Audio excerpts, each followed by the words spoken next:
রাজধানীর এভারকেয়ার হাসপাতালে চিকিৎসাধীন বিএনপি চেয়ারপারসন ও সাবেক প্রধানমন্ত্রী খালেদা জিয়ার শারীরিক অবস্থা অতি সংকটাপন্ন। তার শারীরিক অবস্থার সবশেষ তথ্য জানতে আমরা সরাসরি যাচ্ছি মইনুল হাসানের কাছে। মইনুল, খালেদা জিয়ার শারীরিক অবস্থা ও চিকিৎসা কার্যক্রম নিয়ে কি আপডেট আছে আপনার কাছে?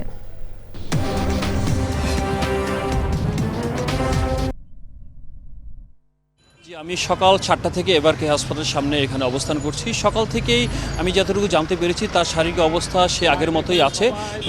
গতকাল কিছুটা তার অবস্থা উন্নতি হলেও গতকাল রাত থেকে কিন্তু তার শারীরিক অবস্থা আবার খারাপের দিকে যায় এবং তাকে ভেন্টিলেশনে রাখা হয়েছে বলে সেটি আমরা জানতে পেরেছি। এখানে কিন্তু ডাক্তার এবং বিভিন্ন যে চিকিৎসক আছে তারা কিন্তু এখানে ট্রিটমেন্ট পর্যাপ্ত ব্যবস্থা রেখেছে এবং বাংলাদেশের বাইরে থেকে ডাক্তার আসছে এবং চীনের থেকে ডাক্তার আসে। তারা কিন্তু তাকে তার যে সমস্যাগুলো সেই সমস্যাগুলো পর্যবেক্ষণ করে তার ট্রিটমেন্ট দেওয়ার পরিকল্পনা করছে এবং ট্রিটমেন্ট দিচ্ছে। এবং আমরা কিন্তু শুনতে পাচ্ছি তার যে কিডনির সমস্যা, তাকে কিডনিতে ডায়ালিসিস করা হয়েছে গতকাল। সেই ডায়ালিসিস করার পর থেকে সে কিছুটা হাত পা লড়াচড়া থেকে শুরু করে এবং যে পাতলা যে খাবারগুলো, তরল যে খাবারগুলো সেগুলো কিন্তু খেতে পেরেছে। কিন্তু এরপর কিন্তু তার ক্রিটিক্যাল শারীরিক কন্ডিশন একটু খুবই ক্রিটিক্যাল হয়ে পড়ে আর কি। এবং আমরা যেটুকু জানতে পেরেছি বিএনপি ভারপ্রাপ্ত চেয়ারম্যান তারেক রহমান উনি লন্ডনে আছেন। খালেদা জিয়া যখন লন্ডনে গিয়েছিল, যে হাসপাতালে ট্রিটমেন্ট নিয়েছিল সেই হাসপাতালের ডাক্তারদের সাথে কমিউনিকেশন করছেন এবং বাংলাদেশের ডাক্তারদের সাথে কমিউনিকেশন করছেন।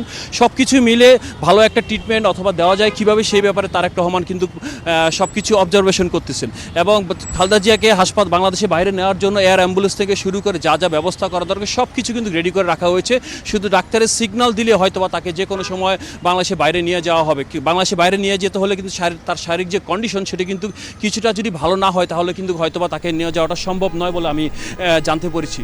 এবং কিছুক্ষণ আগে বিএনপি ভাইস চেয়ারম্যান উনি এখানে এসেছেন, এসে কিন্তু উনি বললেন যে তার অবস্থা খুবই ক্রিটিক্যাল এবং সংকটাপন্ন।